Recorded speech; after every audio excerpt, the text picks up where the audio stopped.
Boa noite. Hoje teremos a palestra de nosso querido amigo Cláudio. Laurinete fará a prece de encerramento. E coube a mim falar sobre a liberdade de consciência do Livro dos Espíritos. Quando eu ia começar a estudar esse tema, eu tive a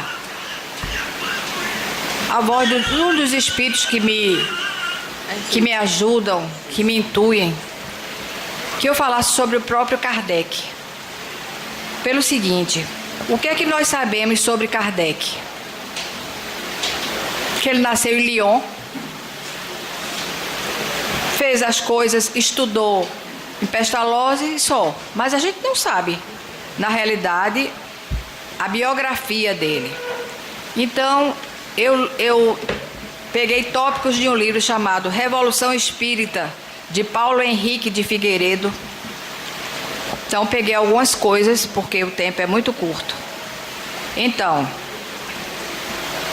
Kardec nasceu em Lyon, porque sua mãe havia perdido 2 filhos, de 2 e 3 anos, e como ela já estava em idade avançada para a época, e Lyon ficava uma cidade próxima a que eles moravam, a família morava, que se chama...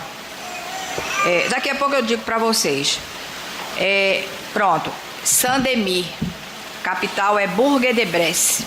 Olha, meu francês, imagina. Então, ela foi para lá, passou os últimos 6 meses, como se fosse uma gravidez de risco mesmo, pela idade, e passou lá, porque era o centro dali daquela região, para aquele tipo de problema, né, de saúde ginecológica e outros tipos de saúde também. Então, ele nasceu lá, com 6 meses de vida, eles retornaram para a propriedade dele. E o que é que a gente sabe de Kardec? Que ele vivia no escritório lá em Paris, anotando coisas e fazendo livros, mas não era bem assim. Quando eles moravam numa mansão, na realidade era uma mansão de 3 andares, com charretes, com empregados, tinham muitas propriedades.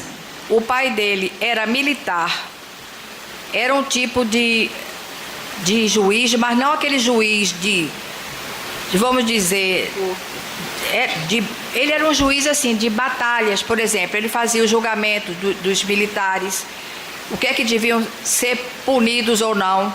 Ele era um tipo assim. Então, a cidade, essa que a Paris, aliás, a Lyon era uma cidade tipicamente industrial, e a que eles moravam era uma cidade bem rural, cheia de muitas propriedades, tipo assim. Então, quando ele voltou, então o nome do pai dele era Jean Rivail e a mãe era Jeanne Eloise Rivail. Pois bem, eles ficaram lá. Inclusive o pai dele morreu na Batalha de Napoleão. A avó dele fez tudo. Quando ele morreu, ele contava com 3 anos.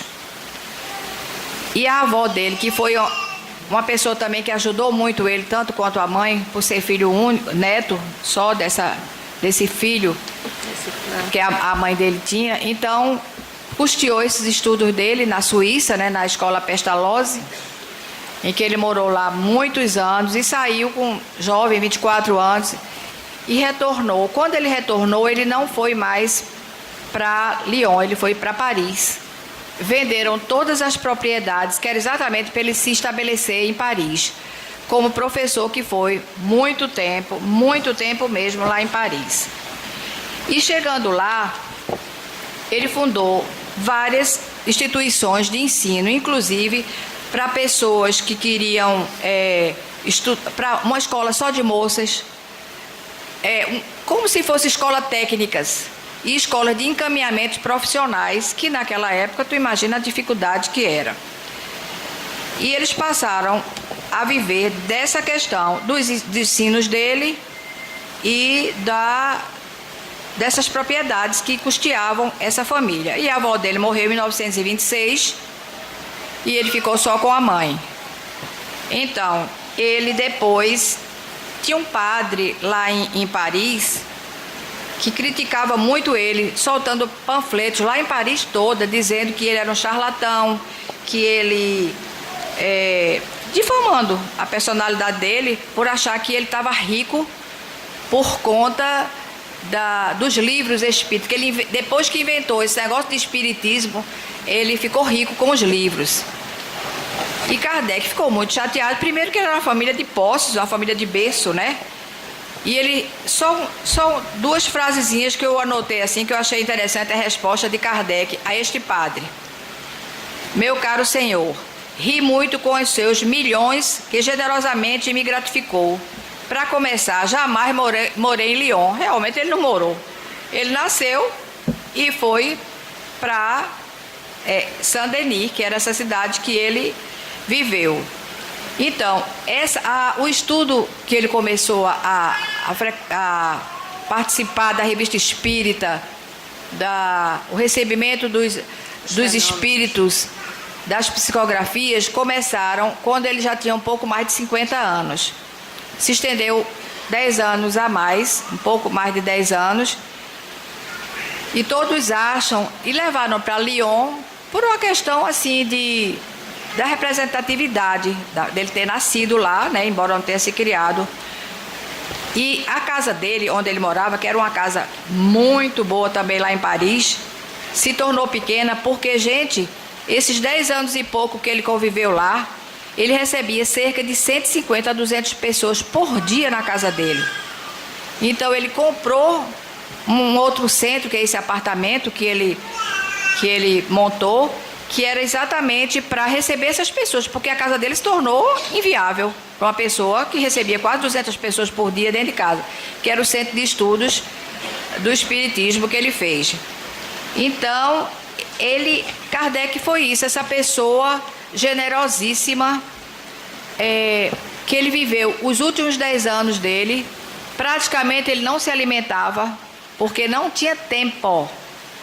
Ele muitas vezes passava dias tomando apenas líquido, porque o recebimento outra coisa, ele foi avisado espiritualmente que ele não tinha muito tempo de vida. Você imagina o desespero e a responsabilidade de querer deixar a codificação toda pronta, não é verdade? E a revista espírita para ele é importantíssima. Eu mesmo já li alguns exemplos de revista espírita de muitos anos atrás, foi uma preciosidade que emprestaram, e eram assim, sabe, de um esclarecimento que serve para o nosso dia a dia, porque a gente tem aquela dimensão daquele mundo aqui, daquela coisa, vou para o trabalho, volto, tomo banho, janto, vou dormir, porque amanhã, não é? E a revista espírita dá esse princípio, que ele começou com a revista espírita. Então, era isso que eu queria falar. Tinha muitas coisas para falar.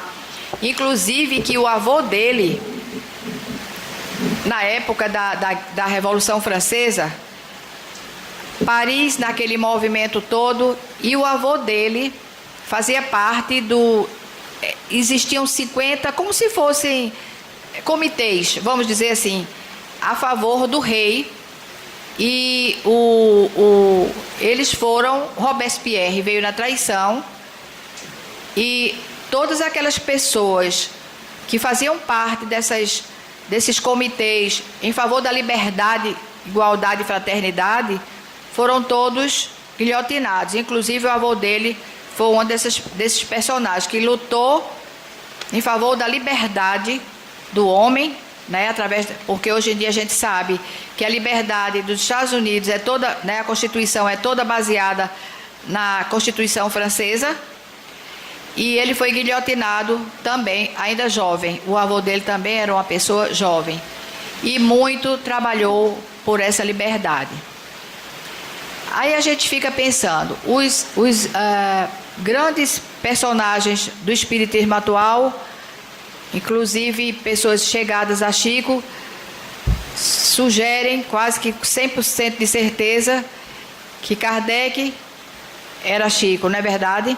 Então, imagina que espírito, né, é esse de Chico Xavier, que veio de tantas...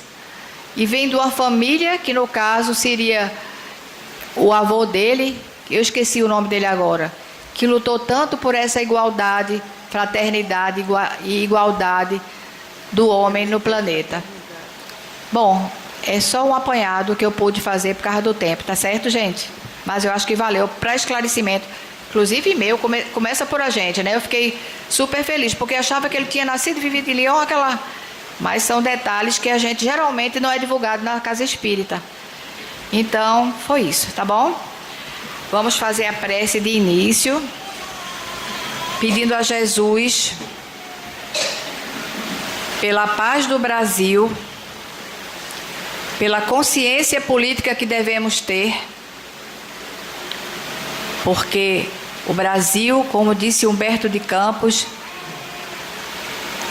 é pátria do Evangelho, e só podemos ser a pátria do Evangelho se condicionarmos a sermos o melhor, em detrimento de todos.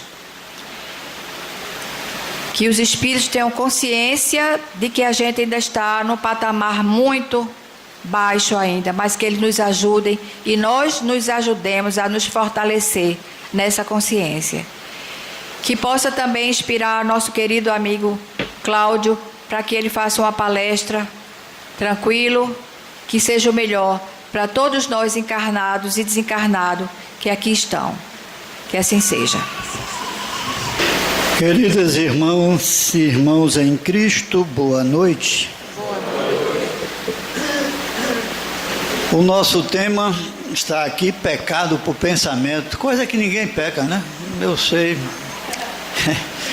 E antes de iniciarmos o comentário sobre o pensamento, eu gostaria de recordar alguns pontos que muitos estão aqui pela primeira vez e não sabem a definição do que é o Espiritismo. Alguém lembra? Está vendo o que eu estou dizendo? Ou estão com vergonha, ou não querem falar, né? Mas o Espiritismo não é mais uma religião. O Espiritismo é uma ciência que estuda a nossa origem, a natureza e o nosso destino, como também o nosso relacionamento quando fora do corpo físico. Esta é a nossa doutrina. E o que é o espírito, ou alma, como queiram? O ser inteligente da criação de Deus, que fora do corpo físico povoamos todo o universo. Então, nós já temos algo para começar.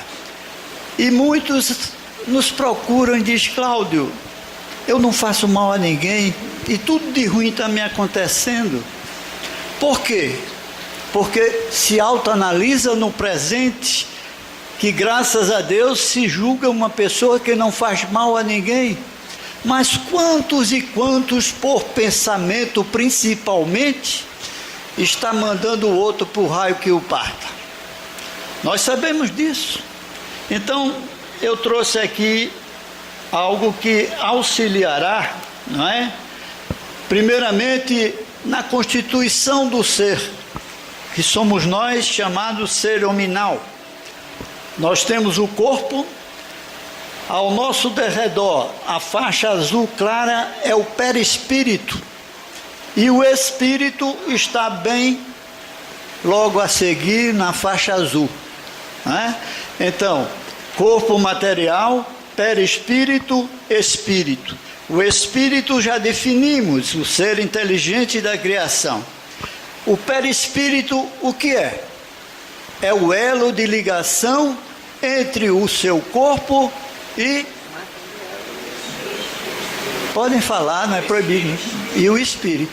Então vejam, qualquer ação minha, por pensamento, palavras e atos, porque nós somos constituídos por 3 elementos: vontade, pensamento e ação.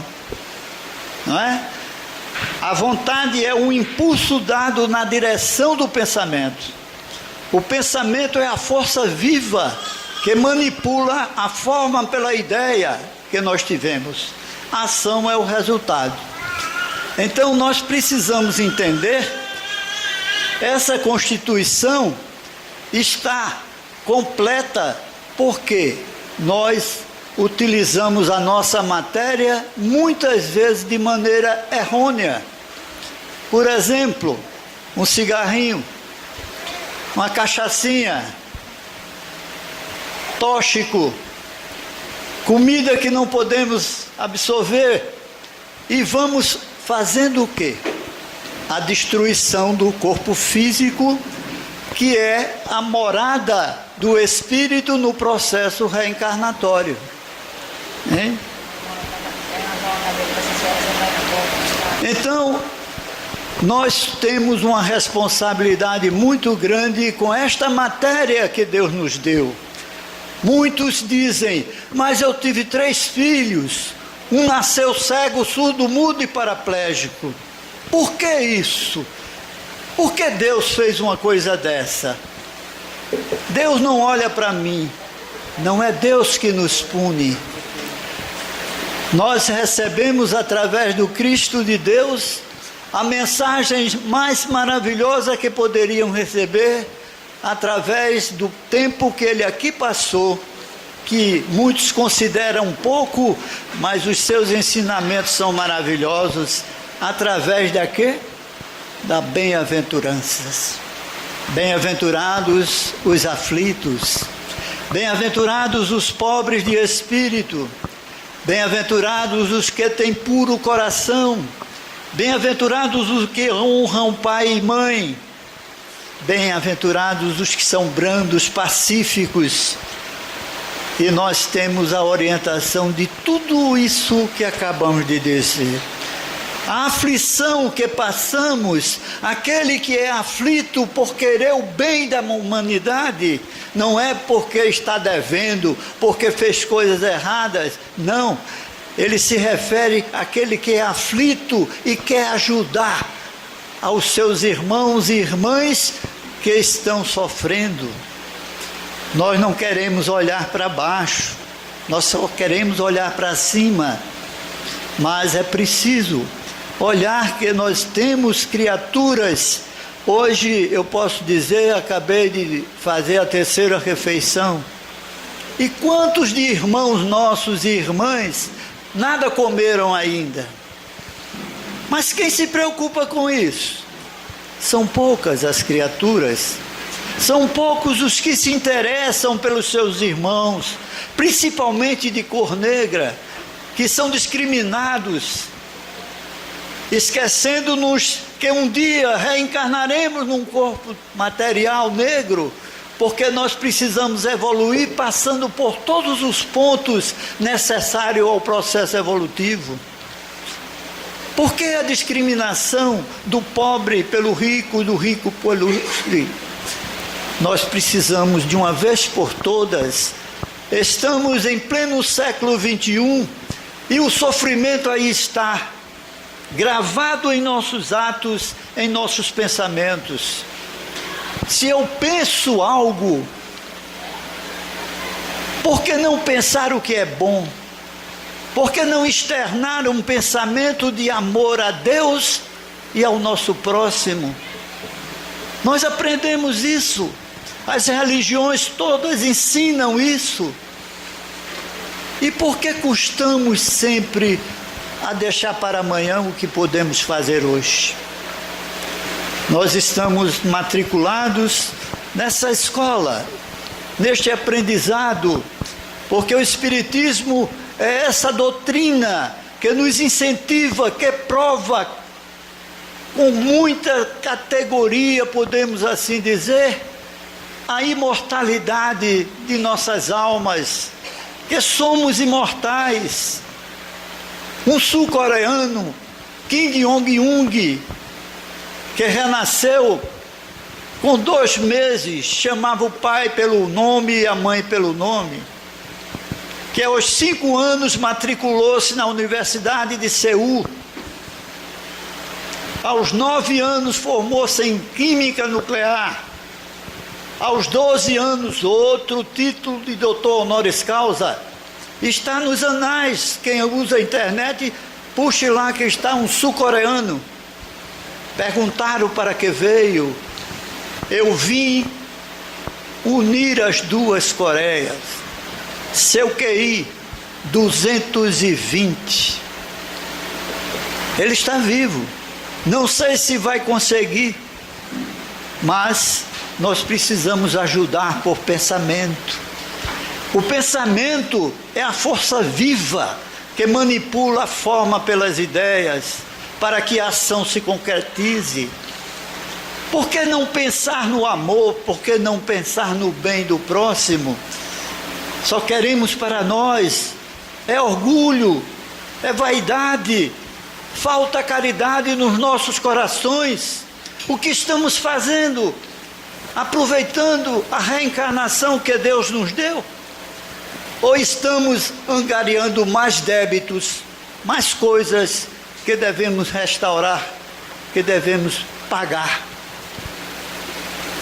É chegado o tempo que nós precisamos de uma vez por todas utilizar bem a nossa matéria. Voltei, né? E eu trago também o que é o equilíbrio do nosso corpo. O que significa as forças centrípetas e as centrífugas que giram ao redor do nosso corpo. Essas forças é quem dão o equilíbrio da nossa matéria. Quando estamos devidamente capacitados, com a mente sã, estamos em equilíbrio. Aqui mostra o perispírito, a aura, que é em amarelo, e o corpo físico. Essa chamada aura material do corpo. Aqui estão o equilíbrio e desequilíbrio. Pelo umbigo, que é o ponto onde nós recebemos no ventre da nossa mãe a alimentação, enquanto estamos no seu útero, este aqui está completamente em desequilíbrio. Ali encontramos o equilíbrio, porque a linha vertical é perpendicular à horizontal. Então, são coisas que eu trago para vocês, principalmente os neófitos, para entender a nossa matéria. Ninguém nasceu todo torto. Nós adquirimos a tortura através dos nossos atos, dos nossos pensamentos. Aquele que só pensa no mal, só deseja o mal ao próximo, receberá tudo aquilo que ele está plantando, porque a sementeira do Pai é livre, mas a colheita é obrigatória. Não é Deus que nos pune, repito, nós é que nos punimos. Por quê? Somos os seres inteligentes da criação, que passamos do mineral, vegetal, animal, hominal, e atingirmos o ser hominal, somos os seres inteligentes da criação. E temos uma coisa que muitos querem e ainda não têm: liberdade, livre arbítrio, principalmente de pensar. Mas nós precisamos aprender, e o nosso aprendizado cabe um pouco de esforço para que dias melhores nós possamos construir, não só para nós, como também para a nossa família. Hoje, o que é que nós estamos assistindo? Crianças, eu chamo crianças, como a televisão mostra, uma quadrilha de 15 anos de idade, cada um, já com armas potentes, assaltando e matando semelhantes. É isso que estamos assistindo em pleno século XXI. E queremos modificar este planeta de que maneira? Matando-os? Eliminando-os? Não, porque eles tornarão a reencarnar, mas reeducando, dando a eles um pouco do amor que não recebem. Eu trabalhei por 16 anos na extinta Coab e frequentava as invasões. O secretário me chamava e disse: Cláudio, vai em tal canto e vê que invadiram lá, vai fazer um levantamento. E nós entrávamos, tinha aquele papelão, caixa de papelão, que era o barraco. E quando entrava, 2 crianças com a barriga enorme de verme. Tio, estou com fome. A mãe, eu olhava grávida. Senhora, cadê os pais dessa criança? Sei não, seu Zé. Quem é o pai deste? Sei não. E deste? Sei não. E desse que você está esperando? Sei não. Imagine a falta de educação, de orientação, botando filho e filho no mundo sem ter algo para dar para essas crianças. E certa feita, meu filho na mesa, no almoço, disse: pai, mas só tem isso para comer? Não, entra aqui. Peguei ele pelo braço, botei no carro, fui na invasão e levei ele. E ele viu quando eu cheguei, a criança: tio, estou com fome. Ele disse: mas pai, e você estava reclamando que só tinha aquilo? Nós precisamos educar essas crianças que estão aí. São nossos irmãos que precisam de orientação. Hoje é o dia dos professores e das professoras. Se alguém está aqui como professor, meus parabéns. São abnegados, são pessoas que dão de tudo para ensinar aqueles que não têm ainda condições de pagar por um colégio particular. E nós estamos hoje aqui a recordar essas coisas que são necessárias para aquela que está estragando essa matéria, desequilibrando o seu órgão material, o seu pensamento, que é a força viva. Aqui eu trago a nossa atmosfera, que modifica constantemente de acordo com o que pensamos. Ali está. Você vê cinza, vê verde claro, centrípetas são as forças que correm por dentro e as outras por fora. Cada coloração dessa representa algo. Pessoas que têm sentimentos de ódio, de vingança, cada um reflete uma coloração, né? Aqui, ó, é mais completo, que já é a coloração da nossa aura, ou áurea, como queiram. Então, a preta é sentimento de ódio, de vingança, e vai por aí a vermelha. O livro que eu leio define todas essas colorações. Eu não vou perder o tempo para fazer todas essas definições, mas as mais sublimes é o alaranjado, o cinza escuro, claro, e vai o verde. Então, todos nós temos essas colorações e podemos ter de uma hora para outra modificando. De repente eu tenho ódio de alguém no trânsito, né? Que acontece sempre, né? O cara não dá uma fechada, o que é que a gente faz? Primeira coisa é elogiar a senhora mãe dele, e dando a ela uma profissão pouco recomendada. É o pensamento emitido, mas ele poderá voltar. Eu estou plantando ódio, eu queria que ele se explodisse, mas pode também acontecer comigo. Por quê? Porque nós temos uma força viva chamada pensamento. E essa força encontra os nossos irmãozinhos desencarnados, que vão nos auxiliar muitas vezes para o que pensamos ser realizados. Por que é que muitos estão num processo obsessivo? Quantos tipos de obsessão nós conhecemos? Vamos recordar. A obsessão simples. A obsessão simples é aquela que nós temos a companhia dos desencarnados. Por exemplo, aquela que desencarna através de um vício, o fumo ou o tóxico, fica vagando e sintoniza com quem? Com o encarnado que tem aquele vício da bebida, do álcool, do tóxico, e através dele do encarnado passa a ser o copo do desencarnado. Obsessões simples. Nós, médiuns, sentimos, vez por outra, que estamos fazendo algo ou pensando algo que não costumamos fazer. Está para se instalar uma obsessão simples. E que fazemos nós?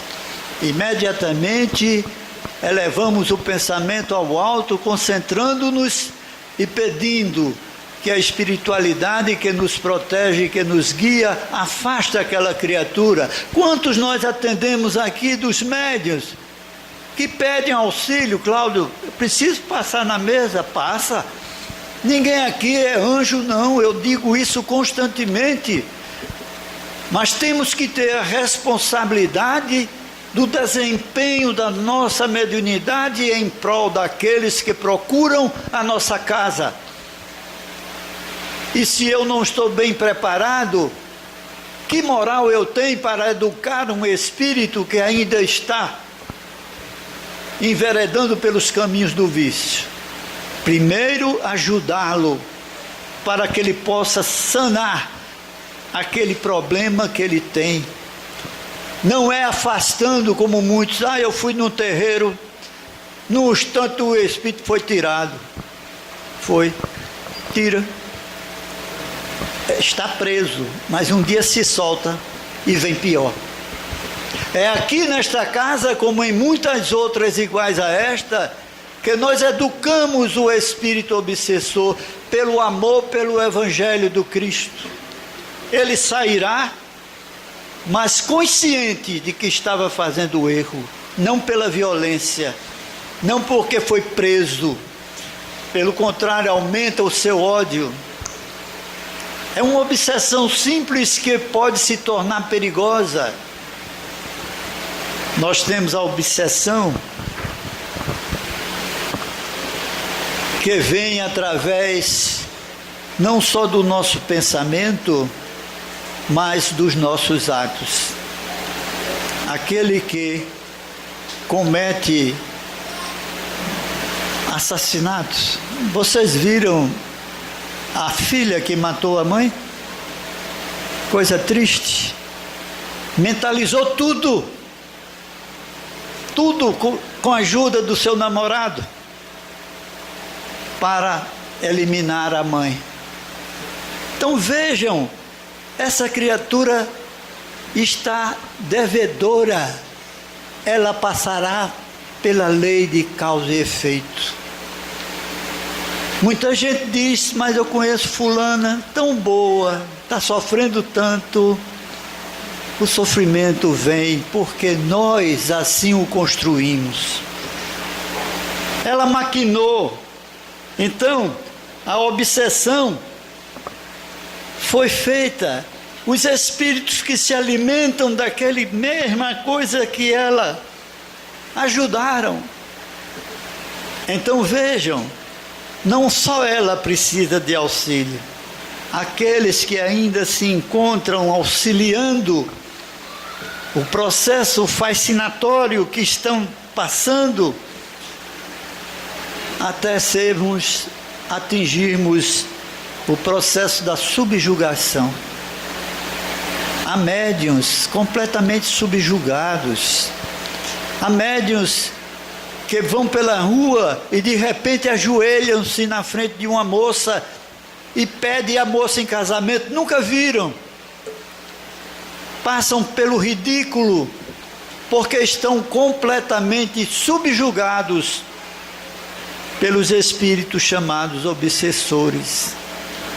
Nós precisamos dar a essas criaturas a oportunidade de uma nova vida, e é justamente através do tratamento que se faz nesta casa, é à luz da doutrina espírita, onde nós mostramos e pedimos a espiritualidade amiga que nos dirige, para que auxilie aquelas criaturas a mudar o caminho que estão percorrendo, porque muitos enveredaram por ignorar a imortalidade da nossa alma. Quantos chegam e dizem para mim: Cláudio, eu gostaria de saber por que minha mãe, meus filhos, ninguém quer mais falar comigo. Desencarnou e continua vivo e não sabe porque não acreditava na imortalidade. E vai para dentro de casa. Conheci muitos que se preparavam diariamente para ir trabalhar. E lá no trabalho ninguém falava com ele, a não ser se tivesse um médium vidente. Olhava e via que ali estava um espírito. Quantas vezes eu fui chamado na extinta Coab para atender médios que embolavam pelo chão. Chama Cláudio, só assim dá um valor. E lá eu ia e pedia para todos se afastarem e orar para aquela criatura, deixar aquele corpo que não lhe pertencia. O médium iniciante não sabia como se defender. E nós precisávamos auxiliar. Então vejam, meus caríssimos irmãos e irmãs, nós temos muito o que fazer. Nós precisamos entender que cada um de nós é uma força pensante, é um ser inteligente da criatura. Deus, a primeira pergunta feita no Livro dos Espíritos por Allan Kardec, nossa irmã Ceissa falou muito dele, de bem: quem é Deus?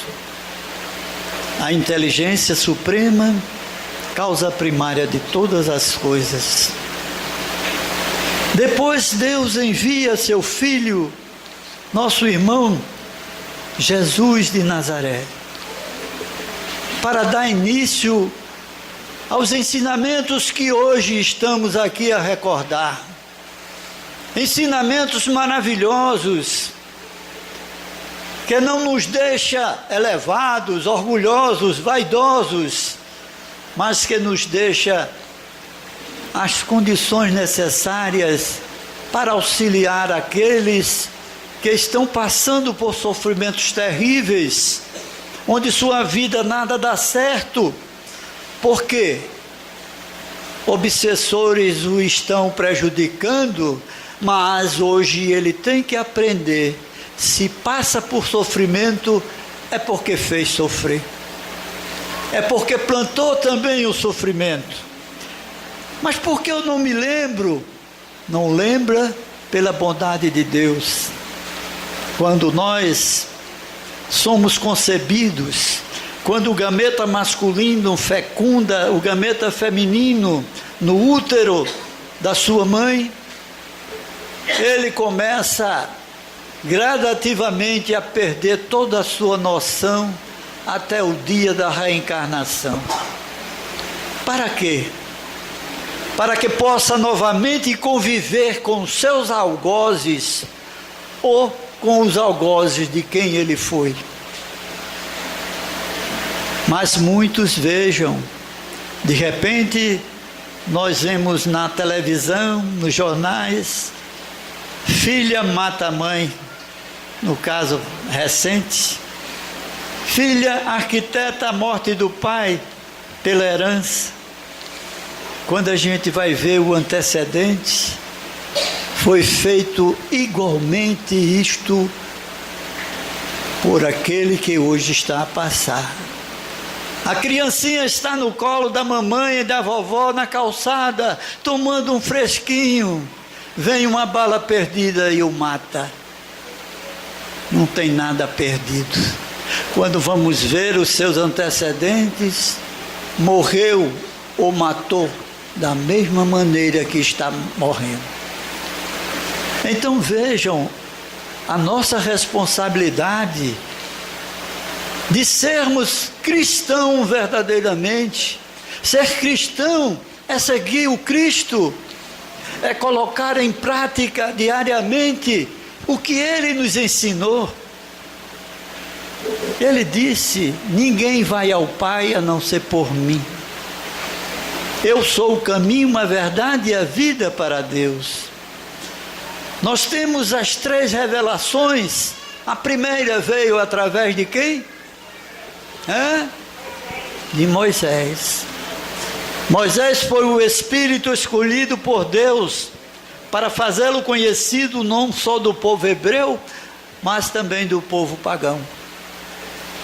Mas era um povo rude, o povo hebreu, em grande maioria ignorante, pois sofreu através dos egípcios que o escravizaram. E ele então, para dominar esse povo, criou o quê? As chamadas leis mosaicas, dente por dente, olho por olho, apedrejar a mulher adúltera. Se fosse apedrejar hoje, e aos homens, em grande maioria, não ficava um. Não é assim que se conserta as coisas. É pelo amor, pelos ensinamentos, por tirar a venda dos nossos olhos. Chega de pensar só na matéria, no bem material. Nós precisamos zelar pela matéria espiritual que se encontra utilizando a matéria corporal, que é o espírito ou alma, como queiram. Nós somos inteligentes. Nós precisamos usar a nossa inteligência para auxiliar os que sofrem, para dar um pouco de serenidade às criaturas que estão vagando. Hoje eu estava no meu carro e parei no sinal. Veio um casal com uma placa: me ajude, estou com fome, pedindo na rua alimento. E eu me lembrei que tinha tomado um café reforçado. Dói no coração. A gente vê nossos irmãos e irmãs tão necessitados aqui junto. Nós temos todas as informações. O que falta a alguns é descer do seu pedestal e ir de encontro ao leprosário da Miroeira, a ver nossos irmãos e irmãs, como eu assisti. Olhava na cama, já sem uma perna, mês depois a outra tirada, depois um braço, ficar uma coisinha desse tamanho num colchão, e dizendo: eu sei que Deus não vai me desamparar. Veja que coisa linda. Hoje eu vejo pessoas reclamar por besteira, ficar com raiva, brigar por bobagem. Quando nós vamos modificar o nosso pensamento? Não basta vir à casa espírita, nem uma igreja católica, nem uma igreja evangélica, se não modificarmos, porque o espiritismo é a doutrina que nos ensina amanhã ser melhor do que hoje. Mas para isso necessitamos modificar os nossos pensamentos. Necessitamos entender de uma vez por todas que se eu penso no bem, eu atraio o bem. Mas se eu penso no mal, eu vou ter o mal junto a mim. Os espíritos, que são nossos benfeitores espirituais, constantemente estão a nos advertir sobre a responsabilidade do médium. O que é o médium? Define-se como todo aquele que sente, num grau qualquer, a influência dos espíritos. É por esse fato médium, intermediário entre os que partiram e nós que aqui nos encontramos. E esse médium precisa estudar, precisa abrir os 5 livros da codificação, que nos ensina a parte filosófica dessa doutrina, Quem já leu o livro dos Espíritos, da introdução até o final? 1, 2, 3, 4, 5. Sim, vocês eu sei, são professoras. Mas vejam, 5 pessoas levantaram o braço. Quem já leu Livro dos Médiuns, segundo livro, 2, 3. Evangelho segundo o Espiritismo, mais gente. Céu e Inferno, a Gênese, uma, e assim mesmo, fez assim.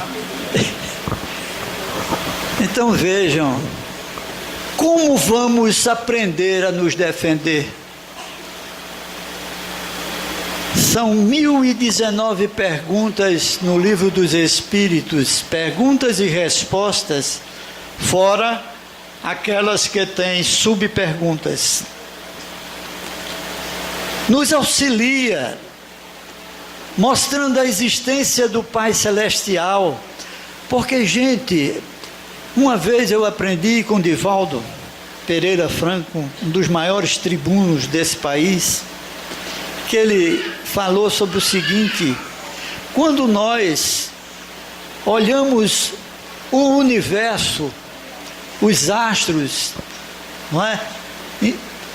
Que estão girando a toda hora e que nenhum bate no outro, é raro isso acontecer. Que homem poderia ter criado o universo? Vem logo, ninguém diz foi tal fulano. Mas se você vê, por exemplo, na pintura, um quadro, e você é esperto em pintura, é de Rembrandt, é de Van Gogh, é de Cicrano, pela linha. Mas quem criou esse universo? Deus. Como ele é definido? A inteligência suprema, causa primária de todas as coisas. Onde está a prova da existência de Deus? Os Espíritos responderam num axioma que muito utilizais: não há causa sem efeito, não há um efeito sem uma causa.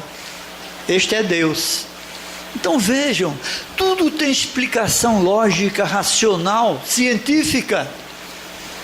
Médiuns como o Chico Xavier, que dão livros e mais livros, 450 livros psicografados por Chico, de todos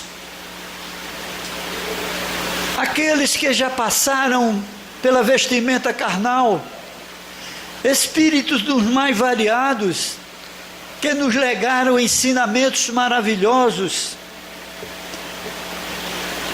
A doutrina, que é condensada nos 5 livros, foi respondida as perguntas não só por um médium, mas Hippolyte Léon Denis Rivail, cognominado de Allan Kardec, aonde tinha um médium no planeta, ele mandou a pergunta primeira, segunda, 1019.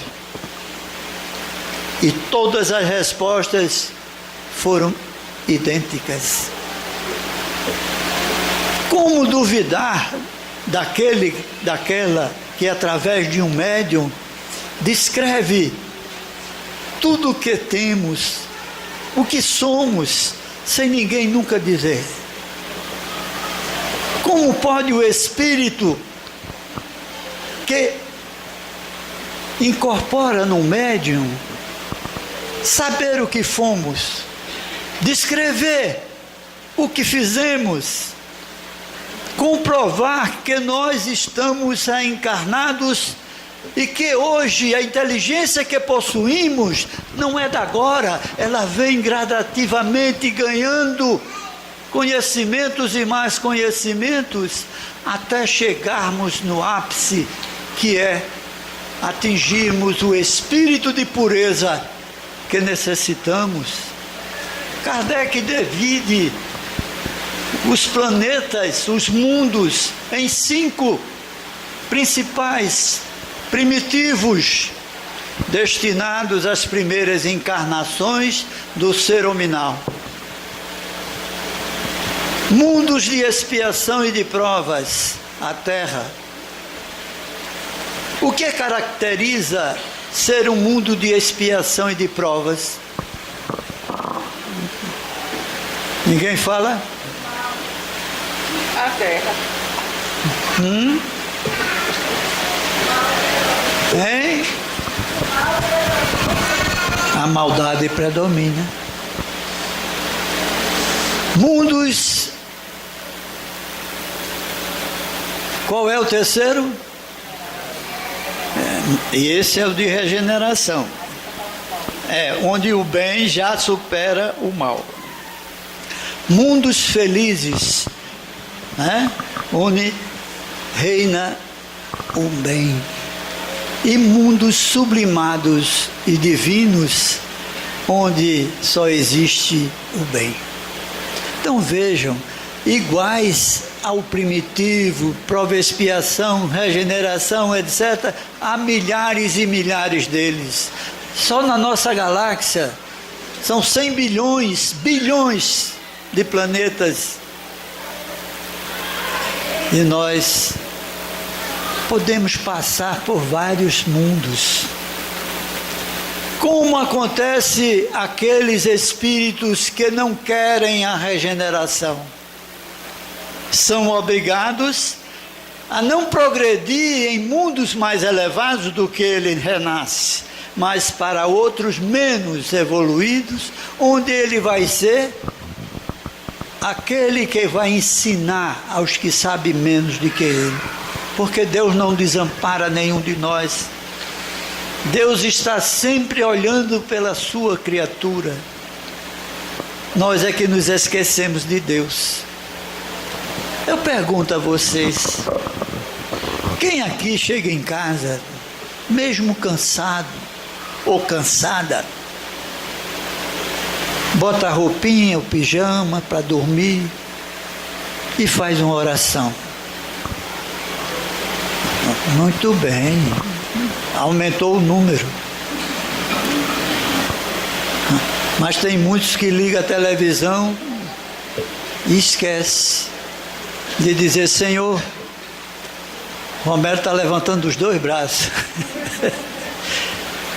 Senhor, muito obrigado pelo dia, mesmo que tenha sido ruim, porque você saudou mais um compromisso. Não esqueça disso. Eu perdi o ônibus, ou meu carro furou o pneu, ou isso. Não reclama. Faz tua parte que Ele te ajudará. O que precisamos é, nesta hora, fazer uma reflexão do que fizemos, por exemplo, no trabalho. Ofendemos algum colega, respondemos mal a ele, com ignorância. Foi isso que eu fiz? Fulano, fulana, vem cá, me perdoa, eu ontem te ofendi. Quem faz isso? São poucos. Porque eles pensam que ninguém viu, mas Deus está vendo tudo. E uma coisinha chamada consciência também está ali, de alerta. Quando nós erramos contra alguém,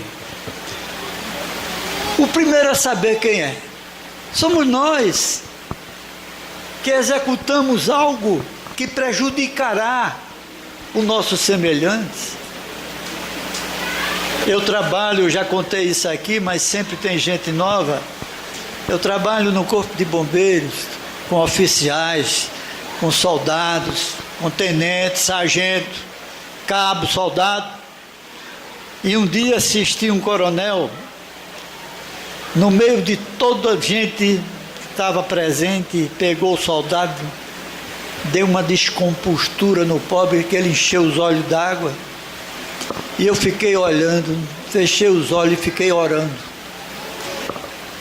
Nesse momento eu pensei, quantos perdem a vida num momento desse, onde aquele que está sendo ofendido está com a arma e pô! É errado, mas mais errado quem humilha o semelhante. Eu fui atrás dele.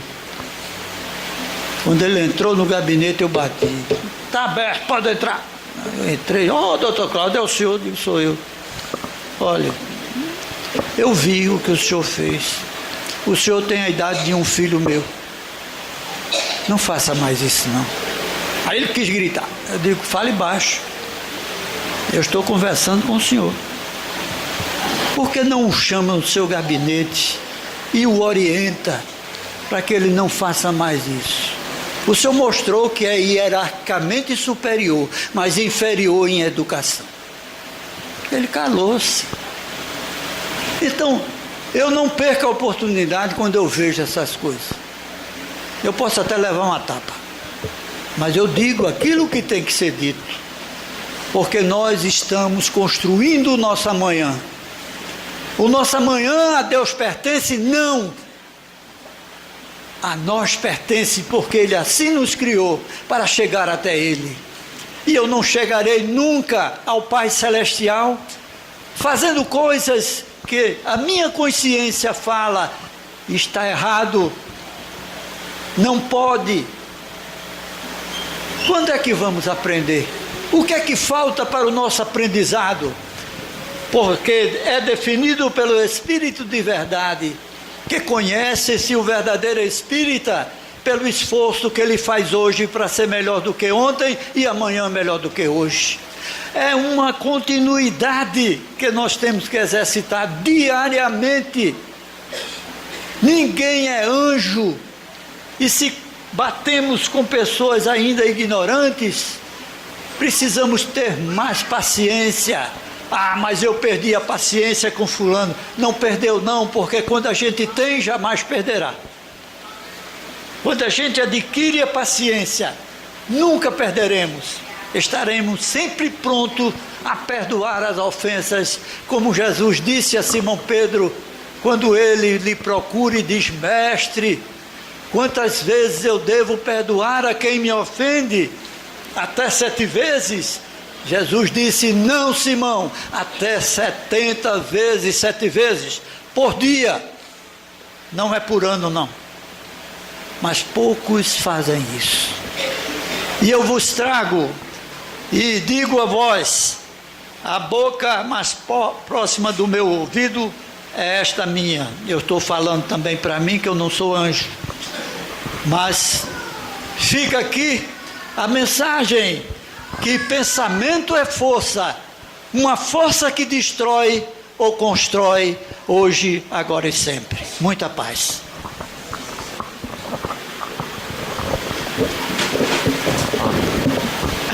Antes de passar a palavra para Lau, eu vou dar o site da Biblioteca Espírita Virtual, que tem mais de 400 obras de Chico, André Luiz, basicamente todas, de diversos autores, de Emmanuel.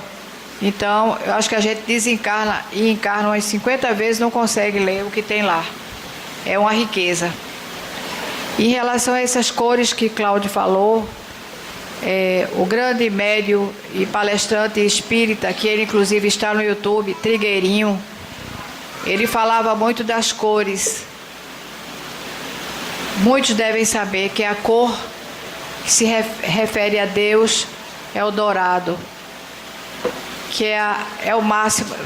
Até na terra mesmo o ouro é como se fosse, né, o metal mais precioso. E assim é como se reporta os anjos esse dourado. O verde é a cura. Sempre que a gente precisar da cura, gente, seja lá dor de cabeça, vamos mentalizar a cor verde, que é a cor da cura. O lilás é a cor também da paciência, da tolerância, da compaixão. Então as cores são importantíssimas. Quem quiser assistir Trigueirinho, pode procurar no YouTube.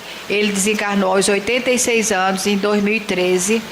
Ele fala também da importância das flores, que a gente fica sem palavras. Dá vontade até de você botar um jardim ambulante e sair com ele. Pela capacidade que as flores têm em troca com a nossa vida. Então, muito obrigada. Eu vou passar agora para Lau, para ela fazer a prece de encerramento. Vamos fechar nossos olhos e mentalizar, cada um de nós, o que pensamos.